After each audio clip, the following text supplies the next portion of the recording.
Rohit Sharman life ಒಳಗೆ ಇಷ್ಟೊಂದೆಲ್ಲ ಆಗಬಾರ್ದಿತ್ತು ಅಂತೇಳಿ ಎಲ್ಲರೂ ಅನ್ನಕತ್ತಾರೆ.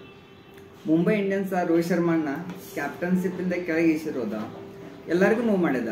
ರೋಹಿತ್ ಶರ್ಮನ್ ಫ್ಯಾಮಿಲಿಗೆ, ರೋಹಿತ್ ಶರ್ಮನ್ ಫ್ಯಾನ್ಸ್ಗೆ, ಪ್ರತಿಯೊಬ್ಬರಿಗೂ ನೋವು ಮಾಡಿದ. ಆದ್ರೆ ಇದು ರೋಹಿತ್ ಶರ್ಮನ್ ಲೈಫ್ ಒಳಗೆ ಅಷ್ಟೇ ಆಗ್ತದೆ, ಇನ್ನು ಪ್ರತಿಯೊಬ್ಬರ ಲೈಫ್ ಒಳಗೂ ಆಗ್ತದೆ. ಈಗ ತಂದೆ ತಾಯಿ ತಮ್ಮ ಹೊಟ್ಟೆ ಬಟ್ಟೆ ಕಟ್ಟಿ ಮಕ್ಕಳು ಎಜುಕೇಷನ್ ಎಲ್ಲ ಮಾಡ್ತಾರ. ಆ ಮಕ್ಕಳ ಯಾರ್ದೋ ಒಬ್ಬರ ಸಲುವಾಗಿ ತಂದೆ ತಾಯಿನ ಬಿಟ್ಟು ಹೋಗ್ಬಿಡ್ತಾರೆ, ಯಾವುದೇ ರೀಸನ್ ಇಲ್ಲ. ಹಂಗೆ ತಂದೆ ತಾಯಿ ಎಷ್ಟೋ ಜನ ಪಾಪ ಹೊಟ್ಟೆ ಬಟ್ಟೆ ಕಟ್ಟಿ ಮಣ್ಣಿ ಕಟ್ಟಿರ್ತಾರ, ನಂದು ಮಣ್ಣಿ ಅಂತೇಳಿ ಅನ್ಕೊಂಡಿರ್ತಾರ. ಅವ್ರನ್ನ ಯಾರೋ ಒಬ್ರು ಬಂದು ಮನೆಯಿಂದ ಹೊರಗೆ ಹಾಕ್ಬಿಡ್ತಾರೆ. ಹಿಂಗೆ ನಮ್ಮ ಡೇ ಟು ಡೇ ಲೈಫು ಪ್ರತಿಯೊಂದರಲ್ಲೂ ಆಗ್ತಿರ್ತದ. ಈಗ ನಾವು ಕೆಲಸ ಮಾಡೋ ಕಂಪ್ನಿಗಳೊಳಗೂ ಆಗ್ತಿರ್ತದ. ಯಾರೋ ಒಬ್ಬರ ತಮ್ಮ ಡ್ರೀಮ್ಸ್ ಎಲ್ಲ ಸ್ಯಾಕ್ರಿಫೈಸ್ ಮಾಡಿ ಕಂಪ್ನೀಸ್ ಎಲ್ಲ ರೆಡಿ ಆಗಿರ್ತಾರ, ಕಂಪ್ನಿನ ಗ್ರೋ ಮಾಡಿರ್ತಾರ. ಆದ್ಮೇಲೆ ಯಾವುದೋ ಒಂದು ಕಂಪ್ನಿಯಿಂದ ಬಂದವ್ರಿಗೆ ಜಾಸ್ತಿ ಪೇಮೆಂಟ್ ಕೊಟ್ಟು ಒಳಗಡೆ ಇದ್ದವ್ರಿಗೆ ರೆಸ್ಪೆಕ್ಟ್ ಕೊಡ್ದ, ಒಳಗಡೆ ಇದ್ದವ್ರ ಪರ್ಫಾರ್ಮೆನ್ಸ್ ಕಡಿಮೆ ಆದಾಗ ಅವ್ರು ರೆಸ್ಪೆಕ್ಟ್ ಕೊಡ್ದ ಹೊರಗಡೆ ಹಾಕ್ಬಿಡ್ತಾರೆ. ಇದು ಪ್ರತಿಯೊಂದು ಫೀಲ್ಡ್ ಒಳಗೂ ಆಗ್ತಿರ್ತದ. ಇದು ರೋಹಿತ್ ಶರ್ಮನ್ ಲೈಫ್ ಒಳಗೂ ಆಗ್ಯದ. ರೋಹಿತ್ ಶರ್ಮಾ ಪ್ರಿಪೇರ್ ಇರಬೇಕಿತ್ತು. ಯಾಕಂದ್ರೆ ಈಗ ಕಂಪ್ನಿದಾಗ ಯಾರು ಹೆಚ್ಚು ಕೆಲಸ ಮಾಡಕತ್ತಾರ ಅವ್ರಿಗೆ ಕಡಿಮೆ ಪೇಮೆಂಟ್ ಅದ, ಯಾರು ಹೆಚ್ಚು ಶೋ ಆಫ್ ಮಾಡ್ತಾರ ಅವ್ರಿಗೆ ಜಾಸ್ತಿ ಪೇಮೆಂಟ್ ಅದ. ಈಗ ಫಾರ್ ಎಕ್ಸಾಂಪಲ್ ನಾವು ನೋಡಿದ್ರ ಪ್ಯಾಟ್ ಕಮಿನ್ಸ್, ಮಿಚೆಲ್ ಸ್ಟಾರ್ಕ್ 24-20 ಕೋಟಿ ರೂಪಾಯಿ ಹೋಗುವಾಗ ಸೂರ್ಯಕುಮಾರ್ ಯಾದವ್ ಅಂತ ಪ್ಲೇಯರ್ ಜಸ್ಟ್ 8 ಕೋಟಿ ರೂಪಾಯಿ ಮುಂಬೈ ಇಂಡಿಯನ್ಸ್ ಯಾಕೆ ಆಡಕತ್ತಾರ? ಇವ್ರಿಗಿಂತ ಹೆಚ್ಚು match winning performance Suryakumar Yadav ಅದ. ಈಗ ಪ್ರತಿಯೊಬ್ಬರಿಗೂ ಕೆಟ್ಟ ಅನ್ನಿಸ್ತದ. ರೋಹಿತ್ ಶರ್ಮನ್ ಕ್ಯಾಪ್ಟನ್ಶಿಪ್ ಇಂದ ತೆಗ್ಸಿರೋದ ಆಗಿ ಹೋಗ್ಯದ.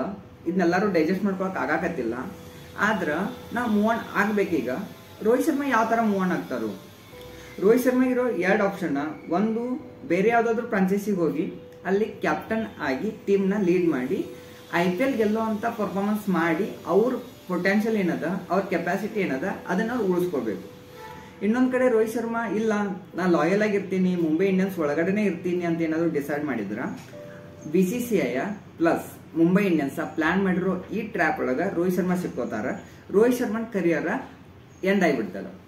ರೋಹಿತ್ ಶರ್ಮನ್ ಕರಿಯರ್ ಯಾಕೆ ಎಂಡ್ ಆಗ್ತದ ಅಂದ್ರ, ಒಂದ್ ಕಡೆ ಮುಂಬೈ ಇಂಡಿಯನ್ಸ್ ಹೇಳಕತ್ತಾರ ರೋಹಿತ್ ಶರ್ಮಾ ಬ್ಯಾಟಿಂಗ್ ಆಡ್ತಾರ ಅಂತೇಳಿ. ಬಟ್ ಎಲ್ಲಿ ಆಡ್ತಾರ ಅನ್ನೋದು ಯಾರು ಹೇಳಕತ್ತಿಲ್ಲ. ಪ್ಲೇಯಿಂಗ್ 11 ಒಳಗ ಅವ್ರಿಗೆ ಚಾನ್ಸ್ ಸಿಗ್ತದಿಲ್ಲೋ ಗೊತ್ತಿಲ್ಲ.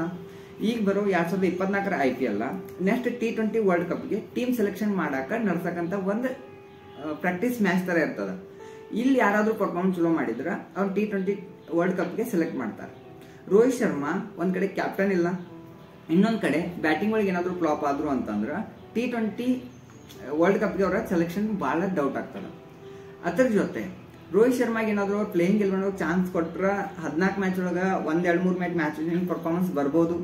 ಆದ್ರ ರೋಹಿತ್ ಶರ್ಮಾ ಬಿಟ್ಟಿಲ್ಲ ಅಂತ ಹೇಳಿ ಅವ್ರನ್ನ ಏನಾದ್ರು ಇಂಪ್ಯಾಕ್ಟ್ ಪ್ಲೇಯರ್ ಆಗಿ ಆಡಿಸಿದ್ರಂತಂದ್ರ ಬೈ ಚಾನ್ಸ್ 2-3 ಮ್ಯಾಚ್ ಫ್ಲಾಪ್ ಆದ್ರ ನೆಕ್ಸ್ಟ್ ಮ್ಯಾಚ್ ಅವ್ರಿಗೆ ಚಾನ್ಸ್ ಸಿಗೋದಿಲ್ಲ. ಈ ಸಿಚುವೇಶನ್ ಒಳಗ ರೋಹಿತ್ ಶರ್ಮನ್ ಕರಿಯರ್ ಇಂಟರ್ನ್ಯಾಷನಲ್ T20 ಇಂದ, ಆಮೇಲೆ ಇಂಟರ್ನ್ಯಾಷನಲ್ 50 ಓವರ್ದಿಂದ, ಇಂಟರ್ನ್ಯಾಷನಲ್ ಟೆಸ್ಟ್ ಇಂದ ಪ್ರತಿಯೊಂದರಿಂದನೂ ಅವ್ರನ್ನ ಡ್ರಾಪ್ ಮಾಡಕ್ ಸ್ಟಾರ್ಟ್ ಮಾಡ್ತಾರೆ. ಇದು ರೋಹಿತ್ ಶರ್ಮನ್ ಲೈಫ್ದಾಗ ಅಷ್ಟ ಆಗ್ಯದ. ಇನ್ನ ಪ್ರತಿಯೊಬ್ಬರಿಗೂ ಕೆಟ್ಟ ಅನ್ನಿಸ್ತದ ಈ ತರ ಸಿಚುವೇಶನ್ಗಳು ಆದಾಗ. ಲಾಸ್ಟ್ ಟೈಮ್ ಮಿಸ್ಟರ್ IPL ಅಂತೆ ಕರೆಸಿಕೊಂಡ ಸುರೇಶ್ ರೈನಾ ಅನ್ಸೋಡ್ ಆದಾಗ ಪ್ರತಿಯೊಬ್ಬರಿಗೂ ನೋವಾಗಿತ್ತು. ಆದ್ರ ಮೂವ್ ಆಗ್ಬೇಕಾತ. ಆಮೇಲೆ ಕ್ಯಾನ್ಸರ್ ಇಂದ ಆಡಿದ ಯುವರಾಜ್ ಸಿಂಗ್ ಅವ್ರ ಪರ್ಫಾರ್ಮೆನ್ಸ್ ಸರಿ ಇಲ್ಲ ಅಂದಾಗ ಟೀಮ್ ದಿಂದ ಡ್ರಾಪ್ ಮಾಡಿದ್ರು. ಈ ಲೈಫ್ ಏನದ ಅಂತಂದ್ರ ಪ್ರತಿಯೊಬ್ಬರು ಓಡಬೇಕ. ಯಾವ ಕುದುರೆ ಓಡಾಕತ್ತದ, ಯಾವ ಕುದುರೆ ಗೆಲ್ತದ ಅದ್ರ ಹಿಂದನೆ ಜಾಸ್ತಿ ಜನ ಇರ್ತಾರೆ. ಸಡನ್ಲಿ ಎಲ್ಲರಿಗೂ ನೋವು ಆಗ್ತದ. ಆದ್ರೆ ಏನಾಗ್ತದ, ಬೇರೆ ಇನ್ಸಿಡೆಂಟ್ ಆದಾಗ ಇದನ್ನ ಮರ್ತು ಬಿಡ್ತೀವಿ. ಆಸ್ ಎ ರೋಹಿತ್ ಶರ್ಮಾ ಅವ್ರ ಸಲಾಗ ಅವ್ರು ಸ್ಟ್ಯಾಂಡ್ ತಗೋಬೇಕು ಅಂತಂದ್ರ ಮುಂಬೈ ಇಂಡಿಯನ್ಸ್ ಬಿಟ್ಟು ಹೊರಗೆ ಬರಬೇಕು, ಅವ್ರ ಪರ್ಫಾರ್ಮೆನ್ಸ್ ತೋರಿಸ್ಬೇಕು. ನನ್ನ ಪೊಟೆನ್ಷಿಯಲ್ ಏನದ, ನನ್ನ ಕೆಪಾಸಿಟಿ ಏನದ ಅನ್ನೋದ ಮುಂಬೈ ಇಂಡಿಯನ್ಸ್ಗೆ ಅರ್ಥ ಮಾಡಿಸ್ಬೇಕು. ರೋಹಿತ್ ಶರ್ಮನ್ ಇಷ್ಟಪಡೋ ಫ್ಯಾನ್ಸ್ಗೆ ರೋಹಿತ್ ಶರ್ಮಾ ಅವ್ರ ಪರ್ಫಾರ್ಮೆನ್ಸ್ ಮೂಲಕ ಆನ್ಸರ್ ಕೊಟ್ಟು ಮುಂಬೈ ಇಂಡಿಯನ್ಸ್ಗೆ ತಕ್ಕ ಪಾಠ ಕಲಿಸ್ಬೇಕಂತ ಅನಿಸ್ತೈತಿ. ನಿಮಗೇನು ಅನಿಸ್ತದ? ರೋಹಿತ್ ಶರ್ಮನ್ ಕರಿಯರ್ ಉಳಿಬೇಕು ಅಂತಂದ್ರ ರೋಹಿತ್ ಶರ್ಮಾ ಮುಂಬೈ ಇಂಡಿಯನ್ಸ್ ಫ್ರಾಂಚೈಸಿ ಬಿಟ್ಟು ಹೊರಗಡೆ ಬರಬೇಕೇನ, ಹೊರಗಡೆ ಬಂದು ಬೇರೆ ಯಾವ್ದಾದ್ರು ಟೀಮಿಗೆ ಕ್ಯಾಪ್ಟನ್ ಆಗಿ IPL ವಿನ್ನಿಂಗ್ ಚಾಂಪಿಯನ್ ಅಗೇನ್ ಆಗ್ಬೇಕೇನ? ನಿಮಗೇನು ಅನಿಸ್ತೈತಿ? ರೋಹಿತ್ ಶರ್ಮನ್ ಕರಿಯರ್ ಇಲ್ಲಿಗೆ ಮುಗೀತದೆ ಏನ ಅನ್ನೋದನ್ನ ಕಮೆಂಟ್ ಮಾಡಿ.